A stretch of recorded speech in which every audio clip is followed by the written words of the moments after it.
All right. So, first of all, we Wusanitham Pog is to say good day, friends. Kwe. Welcome to the third and final day of our first annual gathering for the Center for Indigenous Peoples' Rights. So excited to have everyone here for this inaugural event. Really appreciate the great dialogue that was had in the first panel discussion today. And we're hoping to keep that energy going with our distinguished guests that we have today. Just a little bit of housekeeping. And actually, I want to commend everyone. You may notice that the lights keep turning off intermittently. Well, that's because there's no motion in the room, which means you're all passionately paying attention to what's going on up here. So if you do see the lights turning off, feel free to blame Daniela in the back. Otherwise, that's just what that is. So no need to get alarmed or anything like that. They usually don't have anyone here on Sundays, so that's what's going on with that. But we are not here to hear me talk to you about lights, right? We're here to have a very, very, very important discussion entitled The Forms of Recognition, which is such a key discussion and such a hot topic in so many different communities. And I think one of the most divisive sorts of tools of colonization in order to keep indigenous folks pitted against each other. So I'm gonna, just for a little bit of context of how we'll work this out, I'm going to briefly just acknowledge each of our panelists today. I'm gonna ask them then to very briefly, and I know how our folks can be, so I'm going to emphasize once again, very briefly, introduce themselves to everyone. We'll then ask KASIKE Mukaro Borero to give a presentation that he's prepared. And then I'm going to ask the rest of our panelists 2 questions so that they can start to mentally prepare. First of all, what does recognition mean to them? And then secondly, what has been their experience with recognition?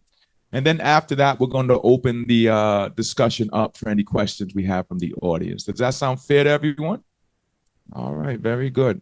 And of course, I will be remiss if I did not acknowledge the leadership and great coordination of our fantastic legal director there, Dr. Palermo, and also the support from Attorney Rawlings. I don't see her here, but those are my fellow people that work for the Center for Indigenous Peoples' Rights. And of course, all of our fantastic volunteers who are here as well. Katapatush, thank you all for helping make this a very successful inaugural gathering. So, our panelists today, and if you have your sheet here, you can scan at the top to get a more in-depth bio on them all. But we have KASIKE, and I apologize, I'm going to do my best, Maekiaphan Phillips from Guainía Taino from the U.S. Virgin Islands. KASIKE Roberto Mukaro Borero, who I've known for a very long time. I think we met during Occupy Wall Street days. So good to have the KASIKE here from the United Confederation of Taino Peoples. We have Destiny Flores, who's Pito, Manso, and Tiwa Indian Tribe from New Mexico. Thank you, Destiny. Chairwoman Marianne Matthews from the Manisian Tribe of Block Island, right here in the lovely state of Rhode Island. And last but most certainly not least, Chief Darrell Waldron of the Seekonk Wampanoag Tribe of Massachusetts and Rhode Island. So could we have a round of applause for our panelists? And then we'll start with KASIKE Phillips, a brief introduction, if you would be so kind. Yes. Hello, everyone. It is an honor and a pleasure to be at this forum because our work is very, very important. It doesn't matter what part of the world we're from. I am from the U.S. Virgin Islands, and it took us 10 years, myself and KASIKE Mukaro, to get locally recognized over there. So that was a very historic step for us. Thank you. Thank you, KASIKE. Why don't we go to KASIKE Mukaro Borero?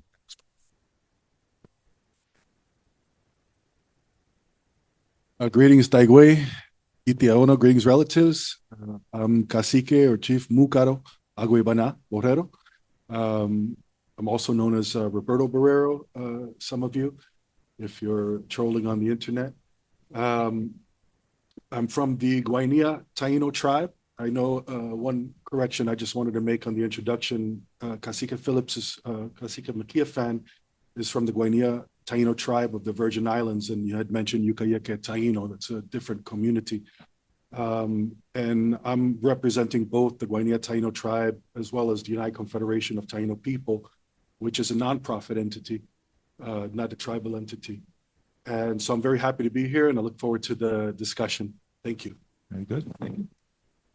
Good morning, everyone. My name is Darrell Waldron, and I operate an intertribal, federally recognized Indian center that services tribally enrolled Native Americans. I was involved in the 70s in the first FRAP office being developed in this country for recognition. So I'm more like an intertribal guy. I think I probably worked with about 300 of the tribes in this country. Very good. Chairwoman Matthews. I'm Councilwoman Mary Ann Matthews from the Manistee Tribe on Block Island. I, like so many others, have always lived this tribal knowledge, but never really kind of got any recognition. I never really worked formally. So we're really doing our due diligence to create a formal organization in nation building, and also to provide some more awareness and recognition of the tribe of others. Lastly, Ms. Flores. Hello, everyone. I'm Destiny Flores. I'm from Albuquerque, New Mexico, and I'm a member of the Chiramasachiwa tribe. We are not federally recognized, but we have been in the petition process since the early 1990s. That was excellent. So brief. So at this time, why don't we turn the floor over to KASIKE Mukado for a presentation, which I'm sure he'll explain a little bit more about. KASIKE. I'm actually going to share my presentation time with KASIKE Maekiaphan, as we'll both be talking about what some of the work is that we've been doing. Yeah, and I'll let you know when to change the slide. I have it here too, because that's a bit far away, but yeah, we wanted to talk a little bit about in this discussion on forms of recognition, what our process has been as the Guainía Taino Tribe of the U.S. Virgin Islands and Boriquén, which many of you know today as Puerto Rico. Next slide. Just to give you an overview, the Guainía Taino Tribe is, for us, a living expression of traditional indigenous sovereignty. And our community extends not only throughout our traditional insular homelands, but also into the diaspora. We're interested in empowering our citizens economically, socially, as well as culturally, and that includes spiritually as well. The affairs of our communities are governed and administered by a KASIKE. You mentioned that word a couple of times, but for folks who are not familiar with the term, it means like a chief or chieftain, equivalent to that, and what we call a Taino Council. So myself, as a KASIKE of the Guainía Tribe, Taino Tribe of Boriquén, of Puerto Rico, and KASIKE Maekiaphan as a KASIKE of the Guainía Taino Tribe of the U.S. Virgin Islands. Now, both of us, have you noticed that we have this terminology, Guainía Taino Tribe? In times of pre-colonization, Guainía was one of the larger territories of Taino people on the island of Boriquén. At that time, the administration was led by our historic figures known today as Agüey, and which is part of where my name comes from. And that term, the Guainía, we find it also in other islands as well, even down into Venezuela. So the idea of reconstituting, bringing that community together, not only on the island of Boriquén, but also on other islands, such as the U.S. Virgin Islands, really affirms who we are as indigenous peoples and our mindset of how we interacted before the arrival of Cristobal Colon, or the Christ-bearing colonizer. So that's what the name translates to us when we say it in that way. So Guainía, the idea of bringing that back, and I want to just affirm also that this is not just something that came out of my mind or was just haphazard or just kind of self-appointed. I had been approached for many years by elder women in the community. If you understand Taino traditions, really the women kind of identify who is the leadership. It follows that matrilineal line. And elder women in our community had asked me to step up to take a leadership role in the community, especially from where we're from. My family's from the southwest of Boriquén, which is towns today you may have heard of Ponce, Guainía, and others. There's quite a few of them in that region. And for years I said no. I wasn't prepared for that. I was like, what are they trying to do? Put a target on my back? And this is not something that I want to be really a part of right now. We had other things to focus on. But after some time, I agreed to do that with some provisions. One was that we would establish a constitution so that our folks could actually see progress of our people and then decide upon the leadership as time went on. So in other words, it wouldn't be seen as one person or a cult of personality.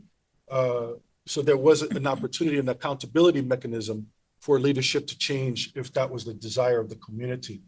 So we worked with other people. As you know, there's a real relationship between the US Virgin Islands and the island of Boriquén of Puerto Rico.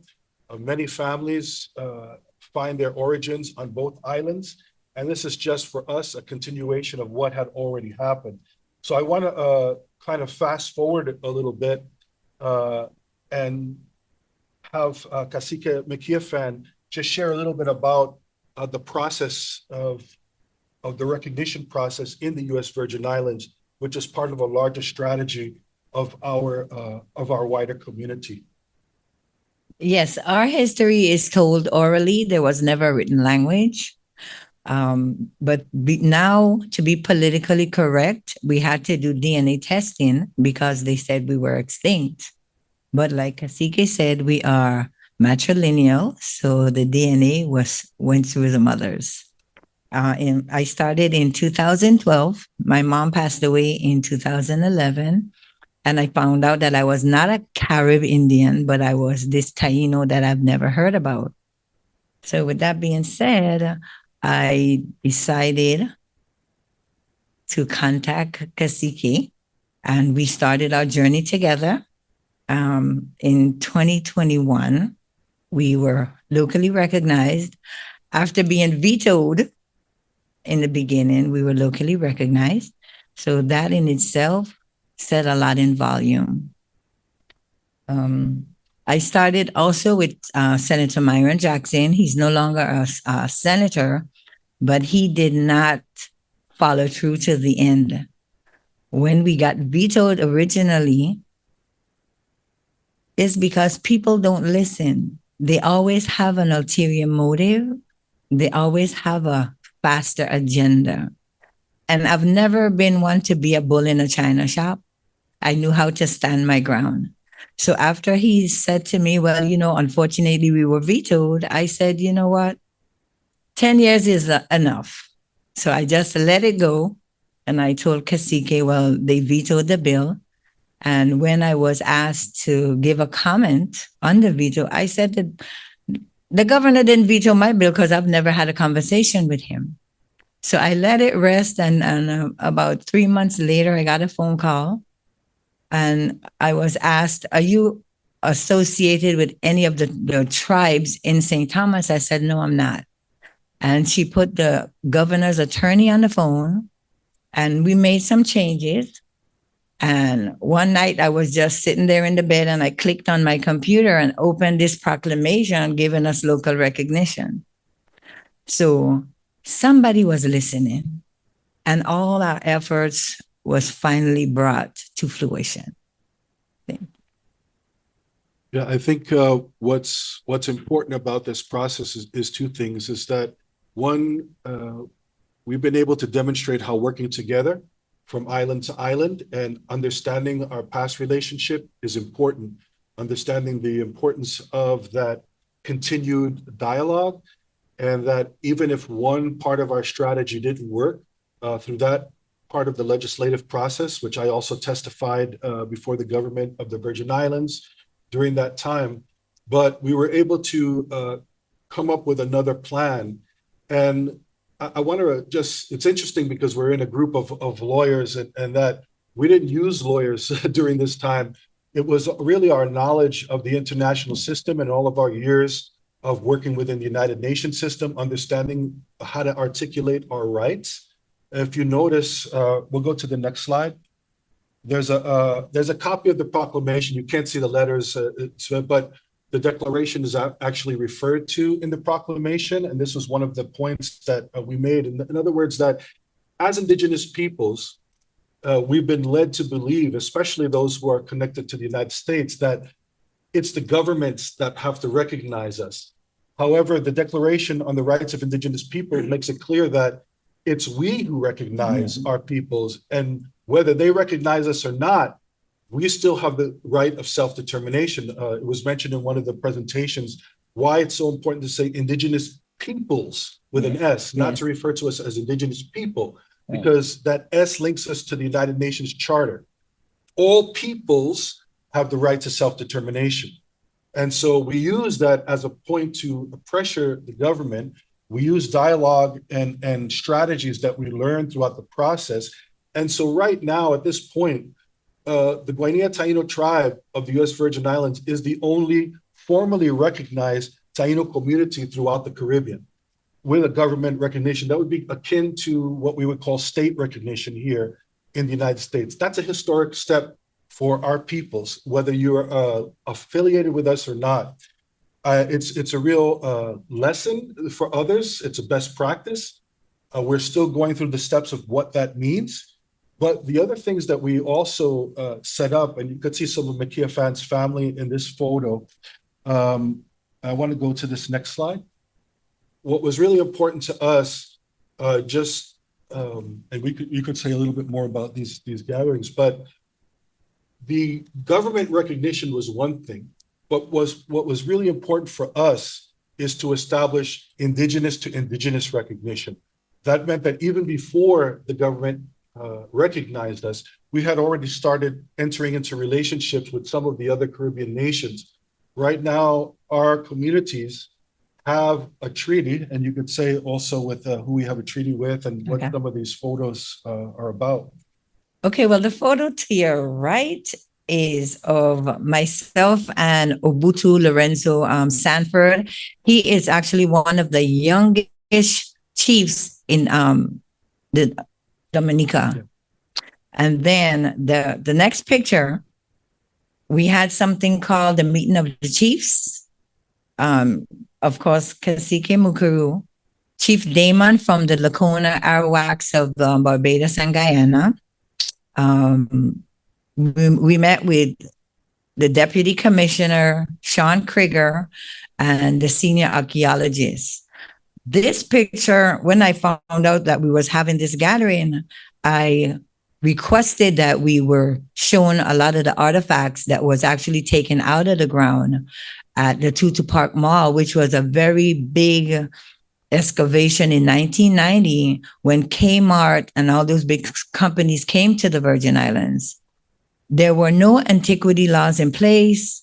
So all the artifacts that were taken out were literally in Elizabeth Ryder's house. Now that she has passed, we are yet to find out who has them. I know that the historic preservation has a lot. So right now we are trying our best to build a village actually in St. Thomas, have our own museum, have our own school, so that all of these artifacts can be brought back to our island. There were 36 bodies that were found, and they say only 3 were taken out of the ground, but I've been trying to make sure that they are repatriated. But I'm not going to fight that until we have our own space. Yeah, I think what's important is that the recognition has allowed us to now enter into discussions with governmental agencies like the Park Service, the Office of Preservation, which is something that previously we had never achieved before as Taino people. A lot of times, some of you may have followed some of our work that we did I mentioned that we have the Guainía Taino Tribe, but we also work with our nonprofit advocacy organization, United Confederation of Taino People. And it's there that we've been able to do a lot of other things. You know, we have what we do as our tribal community, we have our constitution, but we have separate documents for these, for our nonprofit entities. So it's not the same, the nonprofit and the tribal structure. But we've used the nonprofit structure to help us engage in different areas. And we've had actually, it was mentioned, I think in one of the presentations yesterday, some of the repatriation that we were able to do previously in Boricuen, that ancestor that was talked about in Bibi Naniki's presentation, I was one of the people who helped dig the grave to reinter that ancestor. And so, you know, this recognition will now allow us to enter in a different level of dialogue because, let me go to the, can we go to the next slide, please? This one? Yeah, that's just more of our engagement with the Historic Preservation Office, and you see us interacting with some of these artifacts that have been, you know, previously cut off to our peoples, but, you know, really needed to be talked to and sung to again. And that's just the importance of the recognition. Not that recognition itself is what we wanted, or you know, there's discussions even in our community about so-called federal recognition. We have a strategy that would take us down that road if that's what we decide as a community, but we're taking this in incremental steps because we know how difficult and how tricky the process is. And so that's not a discussion that we're entering into now. We're really dealing with this level of discussion to start the process. And we have a wider strategy, but can we go to the next slide? Before you go Yes. there, I'd like Yeah. to say something. Yeah. Even though we attained local recognition, when I approached Deputy Krieger in 2012, I said, how can we be recognized? It took him 6 months, 83 pages later to tell me, well, you know, if you're not on the 1900 census in America, blah, blah, blah. I said, but wait, we never crossed the Bering Strait. So that doesn't apply to us. But now that we have local recognition, the government has literally put into the Office of Historic Preservation the right to be able to recognize us locally. So it was a big step for them as well. Yeah, we'll go to the next slide. So I would just want to, we're wrapping up our presentation now, but I wanted to just highlight this report that came out last year. And this is a discussion between the National Park Service, the government of the US Virgin Islands, also the Department of the Interior of the US. And this talks about a land exchange going on in the Caribbean islands between the islands St. John and a satellite island. And if you notice in the report on page 22, for the first time, they acknowledge the Guainía Tribe of the US Virgin Islands as a consulting party. Again, that's a historic step for people who were once told we're extinct. Yes. So it's a monumental step. And this will actually help us when we move forward with our other programs. We had a discussion on language, but we also have this this language dictionary that will be coming out for our communities as well. This year, it'll be available in November, but we'll actually be able to help promote our programs a little bit differently using these processes. And yeah, that particular report just came out last year. So that really has a lot of implications for other activities that we'll do in the future that will be coming up. As she mentioned, you know, we're working on a land back project in the islands, and there's various, all of these things for us, the language, the culture, the spirituality, our local, our national and international advocacy, they're all intertwined. We don't see one, for example, we don't see the United Nations as the silver bullet to solve all our problems. However, it has helped us in this process. We have learned a lot from it, and we've taken the best parts of that and used it in our strategy. And we hope that these interactions with some of you who've been more engaged with the US government, for example, will also help us as well. But with that, we want to say ahom. Thank you. Yeah. And I want to say that not only did we get the local recognition, but every year, Yeah. finally, it took 10 years, but we now have Indigenous Peoples Day instead of Columbus Day. We have the Virgin Islands Indigenous Native American Heritage Month, which is the whole month of November, and August 9th, to be in unison with our brothers and sisters in America. We have International Day of the World's Indigenous People. That's related to the United Nations Indigenous Peoples recognition that day. So you see that there's an opportunity for continued raising visibility of our community there. And yeah, so that's it. I don't know if you have anything more you want to say. Ahom. Thank you very much. Round of applause for that presentation by our KASIKEs. So I'm going to ask, we're going to move on to our next three panelists, and I'm going to put these two questions together when I ask them. But I'm going to start with Chief Waldron, simply because I've had the opportunity to speak with Chief Waldron from time to time. And I know he has a very specific and particular relationship and understanding of the origins of federal recognition. So, Chief, I'm going to start with you. And if you would be so kind, please explain what your understanding of what recognition means and also what your experience with it has been. So thank you. So it's two forms of recognition that I'm aware of, although a third one is quickly surfacing, and that's federal or state recognition. Under the federal law, states are allowed to recognize their local tribes. And under federal law, the Bureau of Indian Affairs and the FRAP office, Federal Acknowledgement Office, is one of the only methodologies to get federal recognition. The act came about in the 1930s. It was enacted by a group of people from Rhode Island and Massachusetts in the 70s, and the FRAP office was formed. And two tribes were first and second in the country, although they have a little dispute between themselves over 30 days. One was the Narragansett Indian tribe, and the other one was the Ottawa Indians out in Michigan. So for our tribal communities, it's already been determined.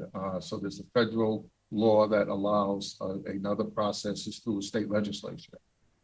The problem with it is educating state governments and educating our own Indian citizens how the process works. So there is a process. This process was created by Indian people coming together to put together a process that protects the aftermath of getting access to federal program to bring back the standard of living that they, or close to the standard of living that they had before the invasions here. So there's a constant conflict between understanding the process. Is the process there to help?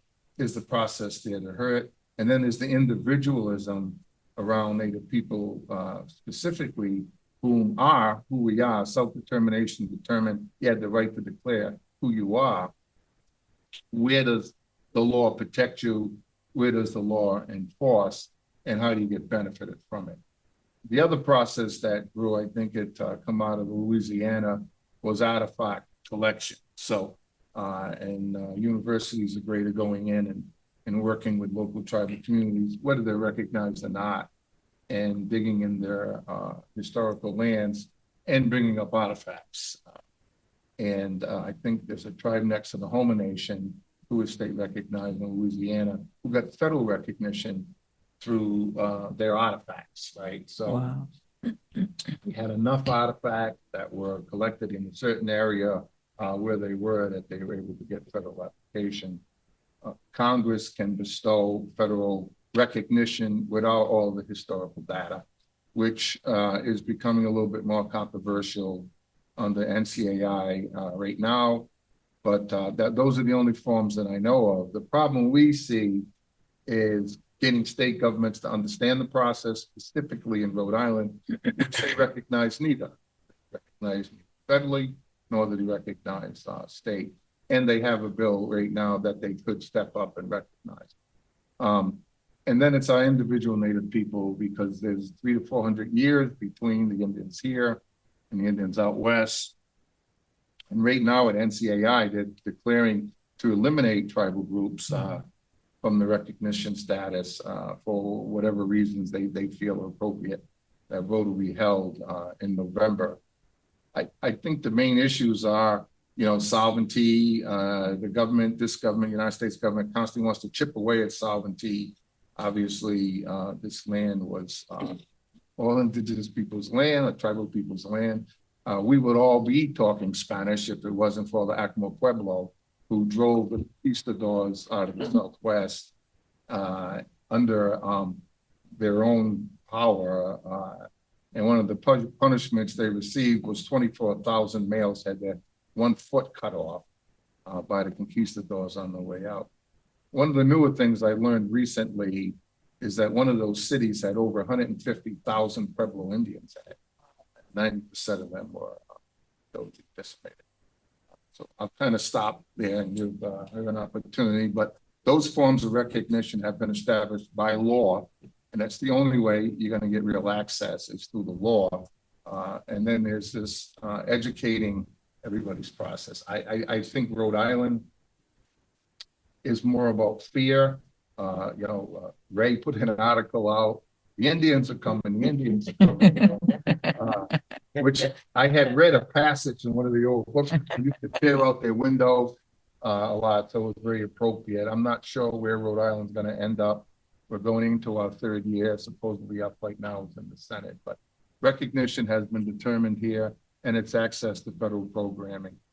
Without that recognition, tribal enrollment, and that's the definition, to be member of a recognized tribe, does not specify federal or state, but as a recognized tribe, you have access to millions of dollars.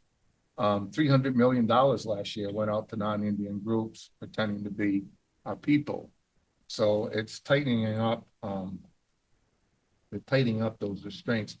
The battle in the 70s was quite interesting because they didn't have a definition. So you have treaties and you have blood quantums, which are classified as enemies of the United States, the cavalry or hostiles. The tracking of those bloodlines had a lot to do with that, where we never experienced that here. It was really an extermination. Thank you very much, Chief. Round of applause for Chief Wellington. Chairwoman Matthews, please, your understanding of what recognition is and what your experience has been with it. Recognition comes in so many different forms for us. Honestly, we started our journey in just getting individualized information so that we recognize our organization of ourselves. But a lack of information, access to information, you're never really sure when you talk about belonging, what is your identity?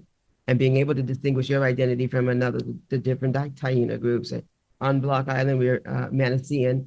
We also have some dialogues and some conversation with the Narragansett. So the governance really determines in that room, in that environment, in that community, who's going to lead that conversation. So depending on who you're dealing with, you have a different set of governance.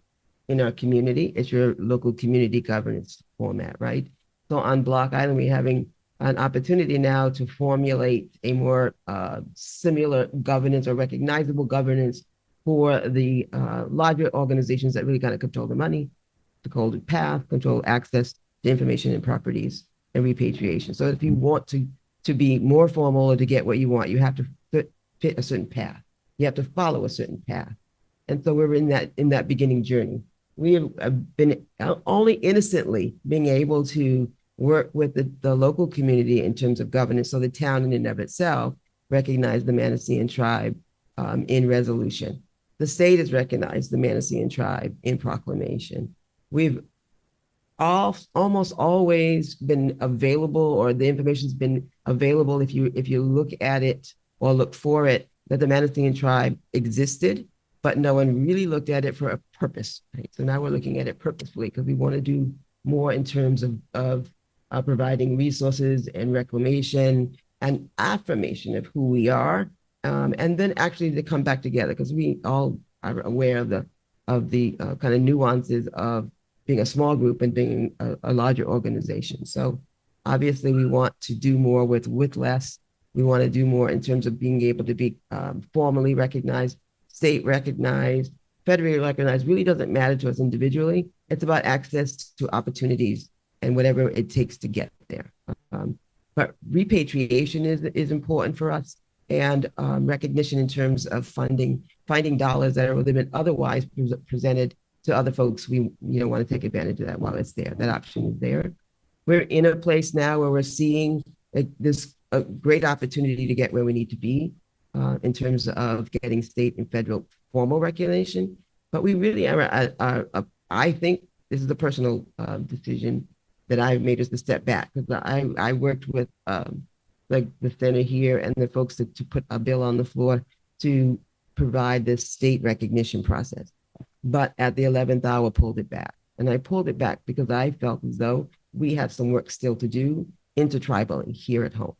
And what I'd rather us do is to come to that state house with a single voice, as opposed to a divided voice.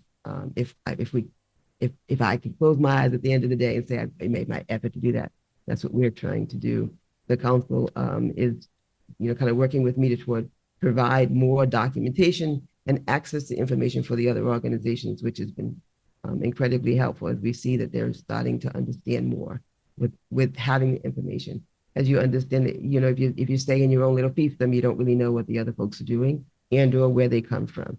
And at halftime, you just assume that you have to be defensive against that community because you don't know them or understand them.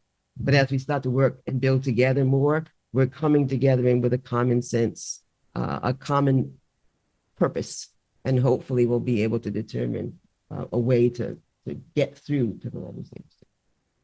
So, interesting point, because if you read enough on these indigenous territories, tribal territories, you begin to kind of piece together what really happened. And in recognition, it kind of threatens that, right? So they weren't really after gold, they were after slaves, right? And the slaves were the gold. And so there's a lot of interchanging back and forth between that. And so we were not martial people.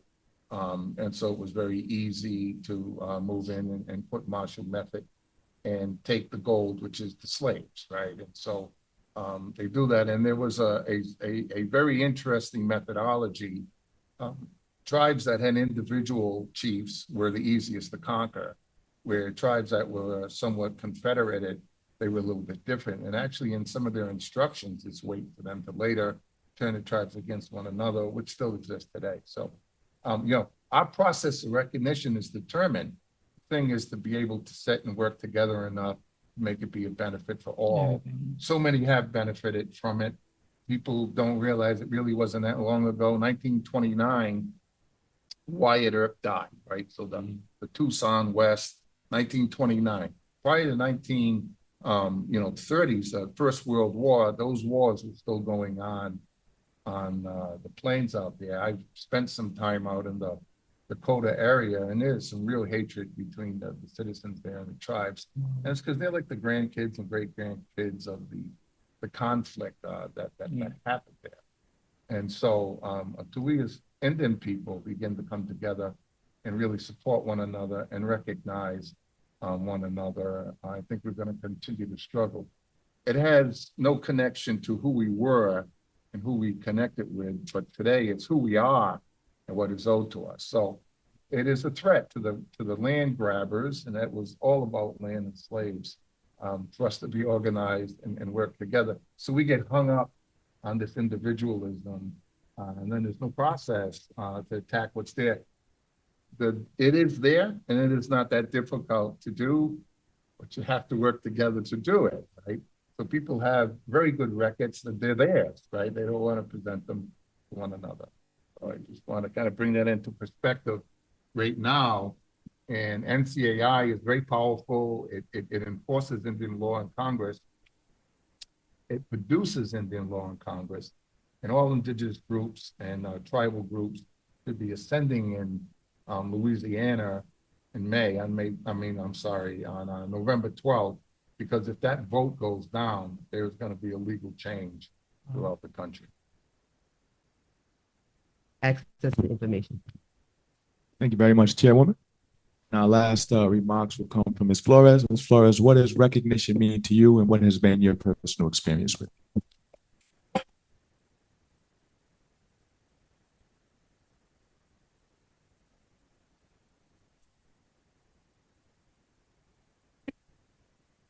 So, like I said, I'm from the Tiwa tribe, and actually, Chief Daryl gave a little bit of history of my tribe, talking about the Pueblo Revolt. That's when my tribe was formed. What happened back then was the Pueblos of New Mexico fought the Spaniards out, actually made them retreat, some down to Las Cruces, some up to Santa Fe, and so my tribe, we're not all Puro, we're not all Matzo, we're not all Tiwa. There's some of us that are 2 or 1, but the Puros, they actually weren't a part of the Pueblo Revolt, because at that time they had already almost been completely wiped out by the Spanish, but they sought refuge within the Matzos, who were kind of nomadic, but they found them and they were able to seek refuge with them. And then the Tiwas actually retreated with the Spanish after the Spanish Revolt and found the Puros and the Matzos. So that's how we were formed. So it was really cool to hear him talk about my own history. But we submitted our federal recognition petition, I think in the 1990, 1992 range. I was born in the late 1990s, so my whole life I've been in the federal recognition process. It's long, it's complicated, as I'm sure everyone here knows, but being raised in it has given me a really cool perspective, especially now being in law school. Because back then, when I was younger, I'd see my family working on the petition. My grandpa is actually our KASIKE. We felt a little differently than the KASIKEs here, but and then my mom and my uncles sit on the tribal council as well. So when I was younger, I was roped into putting documents together by like dates and just making sure people's signatures were on things. Like I didn't really do any work on the petition. But now that I am a law student, my uncle lets me in on the process a little bit more. So that's been really great, especially with the guidance from Ty and from Ray. So I'm able to kind of know what I'm talking about when I go back to my tribe. But when even preparing for this panel, the thing that stuck with me through the process was the BIA lets other people who may have interest in your federal recognition submit comments, either for or against your petition. And all of this is public knowledge. You can go on the BIA website and you just find the active petitions, and ours is 005. So you can read our petition, and you can also read all the comments that have been submitted. And some are very hard to read. Some of them are attacking my family personally. They personally call my family by their names. They attack our tribe as a whole. They attack our history. And when I moved over here and I got to work with the center and was introduced to the tribe here, I actually felt a little bit of relief, because it felt like more people over here understood how hard the recognition process is.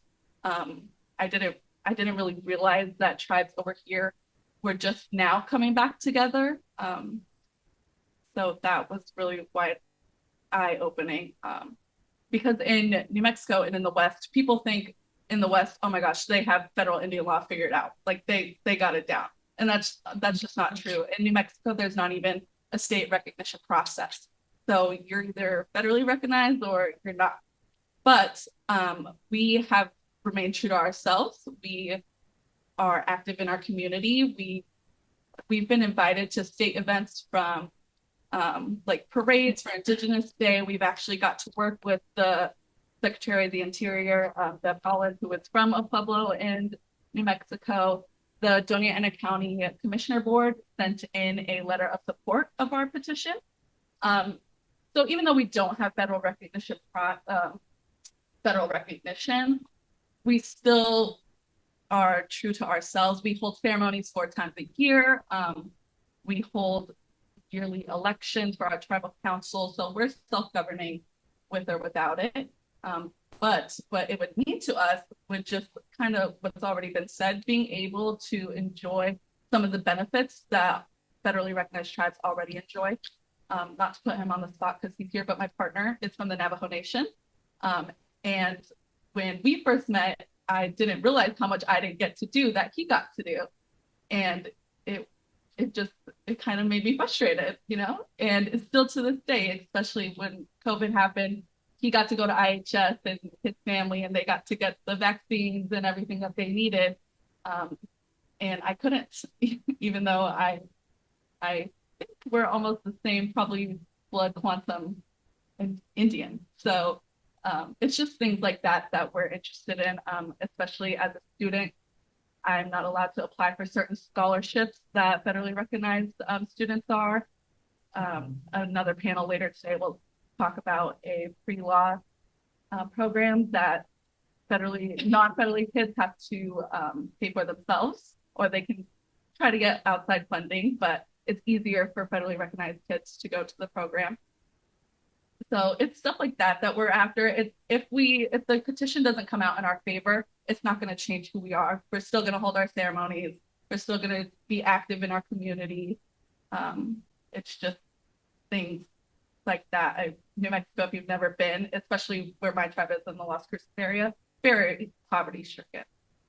So we just know that the recognition would help at least our people with that. Round of applause for our panel. So at this time, I'm going to do a little bit of arranging here. I'm going to ask if our KASIKEs would be willing to share that microphone. I'm going to ask if Chief Waldron and the chairwoman would be willing to share that microphone. I'm going to leave this one back here with Destiny, and I'm going to put this silver one in the front here. And if anyone has any comments, questions, thoughts, whatever the case may be, please just come up to the mic so we can make sure that we get it on Zoom. Just give me 1 second. Take it.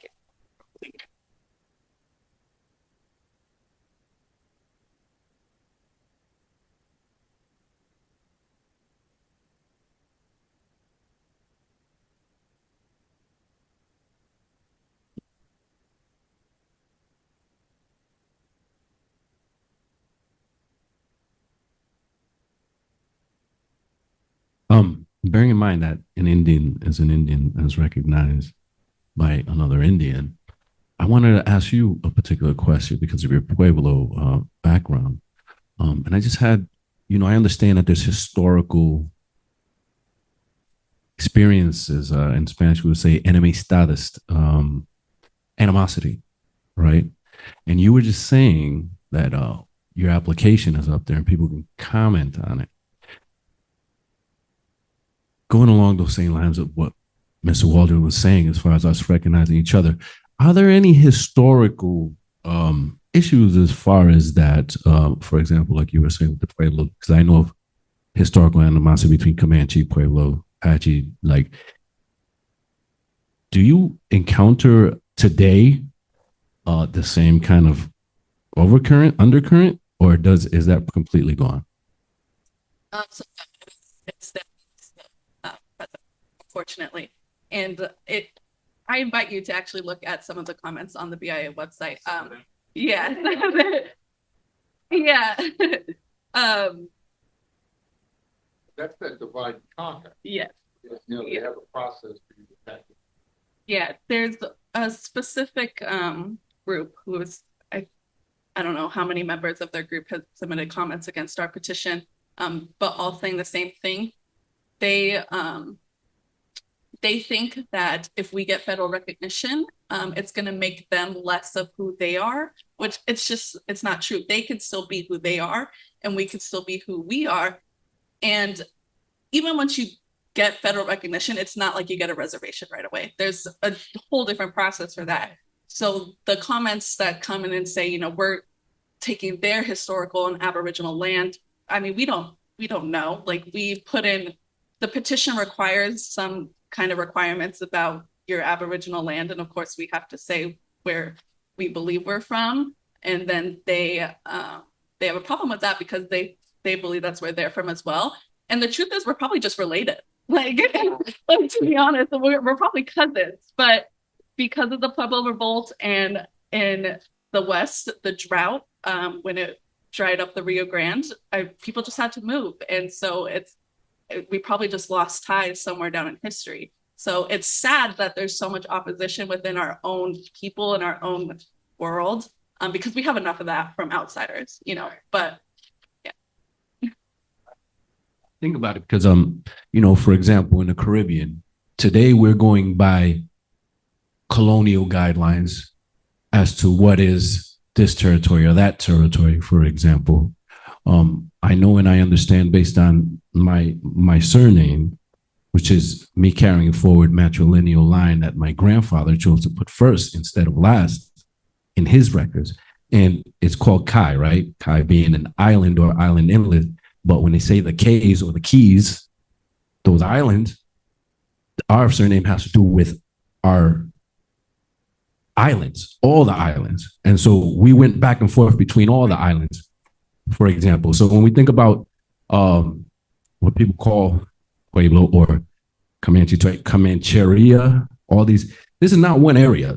There was no state lines. This was all the same kind of area, and they have historically either worked together or didn't work together, but how does that affect the idea of recognition when we're all from this area and we historically have a different orientation to geography? How does that affect it today? The other pueblos so much that are affecting it. It's the federal government and the outsiders, because they have put us into these confinements. They make us say which land is ours, which land is theirs, when we didn't do that a long time ago, as you said, especially the pueblos, because historically we work together. I think there's 19 federally recognized pueblos in New Mexico. But we used to work together all the time to fend off attacks from other tribes of Apaches, the Dene. They would come, Texas, Arizona, Colorado. So we used to work together a lot. So it's sad now to see so much opposition within them. But because they've been around for a really long time, I think they're just protective, which is fine. They totally have every right to be. But it's just because of what the government is making us do, making us say. I think they create the problems. I could, when I take the question, but then Chief Waldron, I was hoping you might just touch a little bit more on your experience this past year, because I had an opportunity to go and testify on behalf. Maybe you will as well, Denise, but just kind of how that has played out a little bit here. We don't need to get into particular individuals or anything like that, but I think hopefully you would just speak to kind of some of the experience of dealing with that here in the state. But Janice, please. All right. Hi, my name is Janice Goldenfeather, and I am a tribal member of the Seekonk Wampanoag tribe, and I'm also historically tied to the Narragansett, Mashantucket, Pequot, and Pokanoket. Well, my concern is, as a native in Rhode Island, the artisans are being attacked. If you're not tied to a state recognized tribe or a federal recognized tribe, you're being pushed out.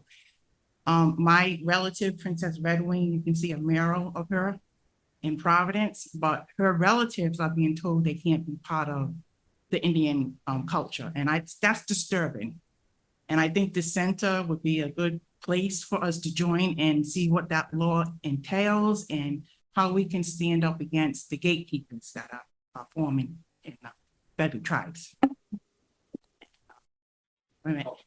Yeah, and the other thing is like, when tribal members reach out to their community, they need tribal letters with letterheads stating that they're tied to the tribes.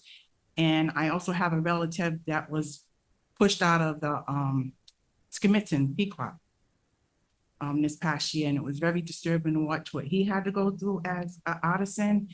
And I always say we need policy change. How do the natives that are historically tied to the documents included in land claims, the documents that are included in the continuity of forming a tribe, but yet when they choose the role they want to recognize their people, they're not tied to. So many people around the circle are in these places, and we just need to find a way to bring everyone together and be in the same circles and not being told and being pushed out. Thank you very much, Janice. And just before I turn over to Chief Waldron, quick plug, as policy director, we're putting forward a slate of bills that we would like the General Assembly to consider this year coming up through the center. So for those sorts of things, please reach out. And I'm just a fan of not waiting to see what they're going to do for us, because they'll do absolutely nothing. They'll do things to hurt us. But if we start getting together, which seems to be the theme here, and putting things forward ourselves, working out those issues and conflicts before it gets out there. So when they go and try to have a conversation with this one or that one, which is what they do, the response can be, well, we already spoke about that, and that's why we went with this. So please, let's stay in touch, Janice, and let's move some policy stuff forward. Give me some work to do. So, Chief, please. So, it's, and I feel you, because running an organization and dealing with young people who have access to thousands of dollars for schooling, and you can't get tribal letters out. So, but that problem is already in the law and can be solved very simply. So, you know, the tribes in this area are considered delineal tribes. That's the genealogical process they use. But once it's determined and you become recognized, they got the right to determine anybody they want to be a tribal member. And it's just that, you know, you've gone so long with suppression and poverty and just, you know, just despair, that when it surfaces and you have some authority, it's like an abuser that goes home and abuses their family because they can't abuse their boss, right? This historical trauma, all that plays a role in it. So these federally recognized tribes that are relatives that are around us, it's a simple stroke of the pen and a vote in the body for them to become members. And it's the issue of understanding the authority you have with recognition, right? So a tribe that is delineal can have a full-blooded Swede become a full-fledged tribal enrollment. The Micmacs have an interesting law, and it was probably created by a man. So if you are Micmac male and you marry a non-Micmac female, she becomes a member of the tribe, right? And is accessible to all the services that are available. If you are a Micmac female and you marry a non-Micmac male, you're thrown out of the tribe and you're not eligible for anything, right? So, you know, they have those authorities and they have those powers. It goes back to us working together as communities and really understanding, you know, what the process is to divide our power as well as our existence and keep us going at one another, right? So, you know, when you really start reading all of these histories and stuff, it's similar to what's going on in Palestine and Israel. It's similar to what's going on over in Ukraine. It was a war. And, you know, they were attacking and killing people and we fled. We had the right to come back together, but we only came back together, you know, these are my cucumbers. I'm not giving you any of it, you know, type of deal. And until we come together as a people and really embrace the law, understand what the law is giving you, and we come together as a people and recognize one another and don't have our own racism within ourselves, those problems are very easy. What is concerning for me running programs is state recognized tribal citizens are eligible for all the services. For the first time, they're getting Indian health services. You know, they're getting access to college. They're getting access to ICRA, the Indian Child Welfare Act. That is all possibly in jeopardy right now over what's happening at NCAI, right? So they were never eligible. So the federal government is saying to some degree that the rights follow the Indian individual, not necessarily the tribal government. Tribal government's the vehicle. But if you're an Indian from Utah and you're in Rhode Island, and you want to go to Brown University, you can come to my organization or to a tribal organization and get access to funds to help you there. Same thing with Indian Health Service, right? So it is complex when we don't sit at the table and see what the law has done. And the law has done a lot. And the law was backwards and go all the way to the end. You know, the idea was to make it work for you because it's the only system they have. But understand that there is a larger force above us that wants all that control. Colonization, like little embassies in the United States. There was a war in Ohio. Mohawks came down and warred on a tribal group there. They defeated them.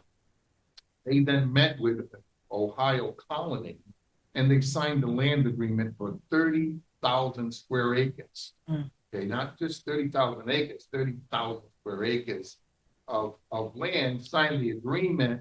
They were given a bunch of gifts. They left, went back to their territory, and then the colony enforced it with military that treaty, right? So that is the problem. At that time, it Native people through law, right? And they would step up and put it in defense. A couple of months ago, I'm reading this document. I got called to a meeting of the land agreement with Roger Williams and Providence. And, you know, there's some legalese language in there. The native side of it wasn't. And so I said, so, you know, 3 years, 4 years of contact here with this document, do you really think Native people who signed it knew what it said and knew what it meant, right? But yet you want to put it on display and public exposure so that land would never be subject to claim, right? And so that type of stuff is happening, but it's important for us to understand the authority we already have as tribal people, and that means working together. So the Indian Buy Indian Act came about because Asia was duplicating Native American stuff in a very good way, and you know there was a lot of Navajo stuff, and so the Native people out there put that bill forward. It should not be used as a club locally at all, and it should not be used in the manner that it is affecting some Native people. We chip now away at our own sovereign rights because that's the training that we've had in this country. You know, I asked a lady the other day, in her mind's eye, you know, how does she see a Native figure? She picked one out of the 1800s, right?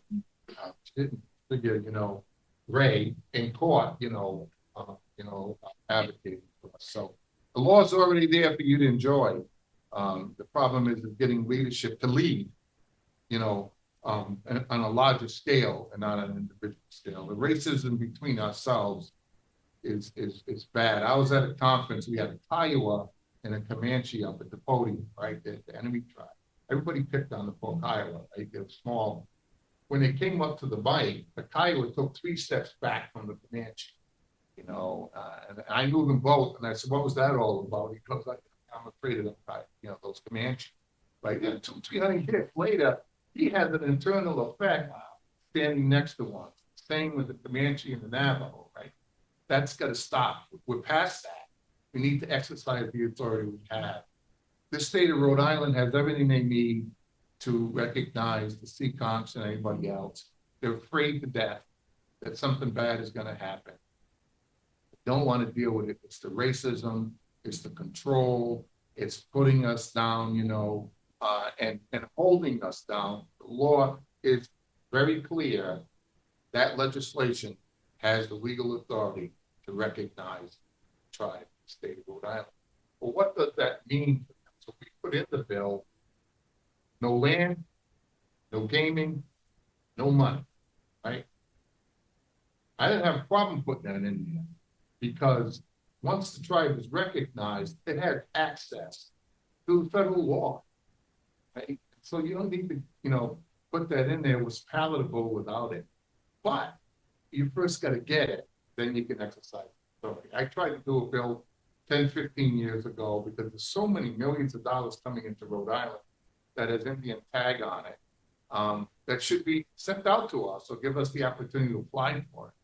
I try to get that in a law that when it comes in, any Indian organized group, tribe, et cetera, would get a letter saying this money came in, like the COVID dollars that came to Rhode Island. You know, I couldn't get it out there. Nobody wanted to introduce it. I was told to take it to Arizona. Wow. Okay, that's the fear. It's not their money, but if no one applies, it goes into the governor's general fund. Wow. Where it goes, right? We got $6 million out of New York City for the Indian Health Program for those Indians here from New York, right?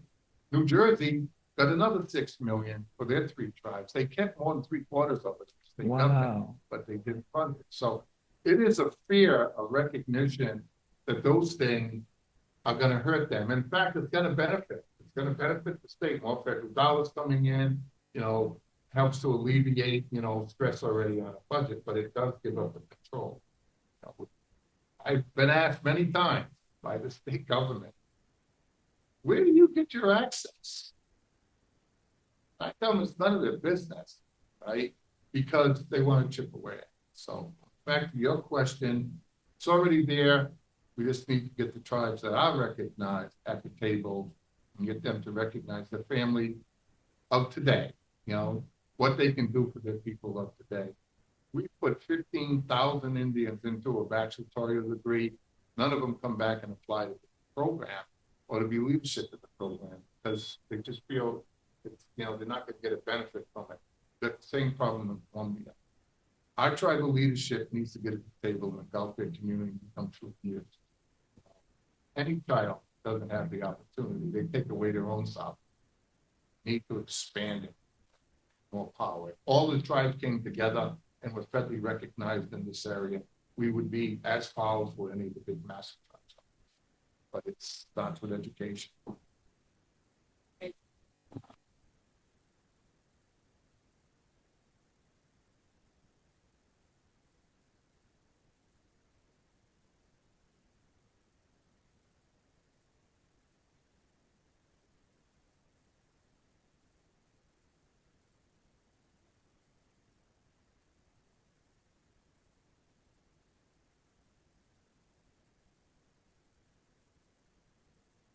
So just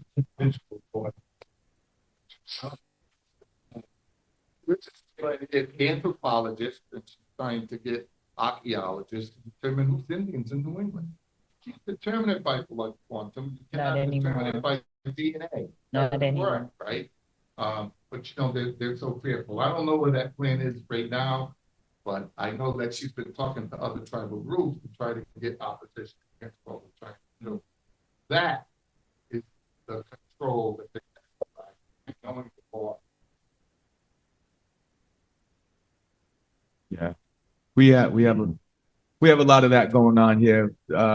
Descendants of those original families that came here and did what they did are in positions of power around the city and state. They might have a different last name now, but they know who they are, like we know who we are, and they most certainly take steps to try to keep us divided. Another caveat I want to add, and then I wanted to ask our esteemed KASIKEs if they wanted to add anything, because we're about 5-10 minutes left.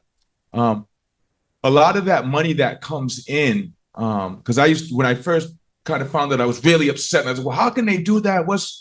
Well, they have this term, servicing the population. So they have Indian tag money that comes in, but if the Indians are fighting against one another and aren't organized, it'll go to the general corpus, right? And then they'll give it out to these organizations that serve our populations.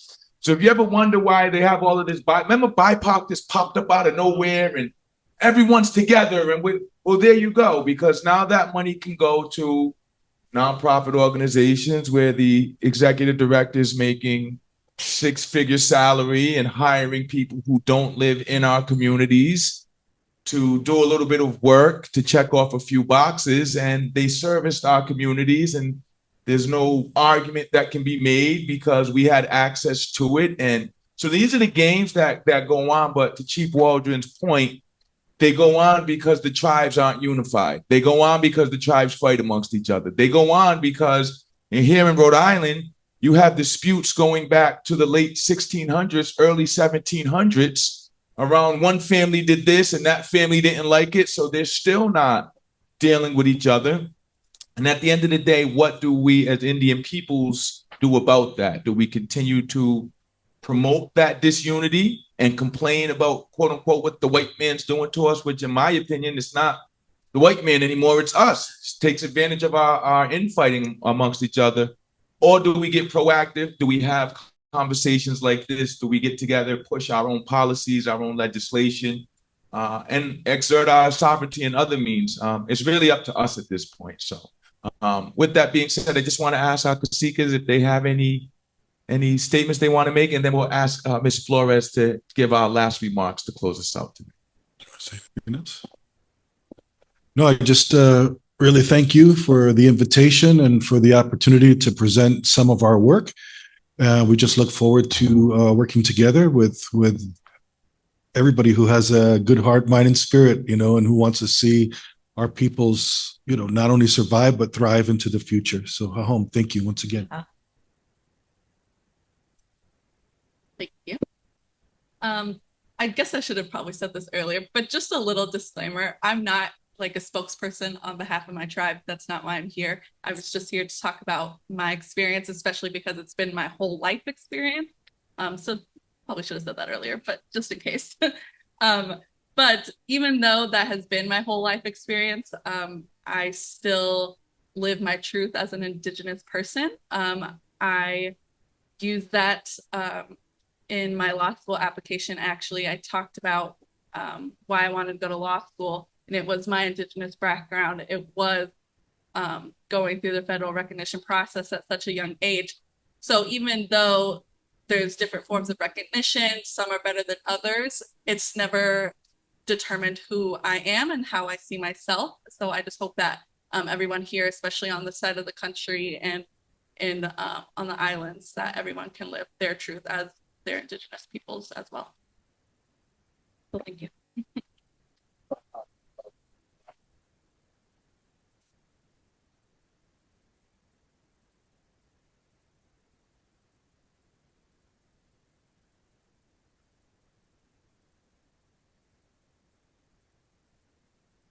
Round of applause for our panelists, please. Thank you for listening. I believe at this time, we're going to break for lunch.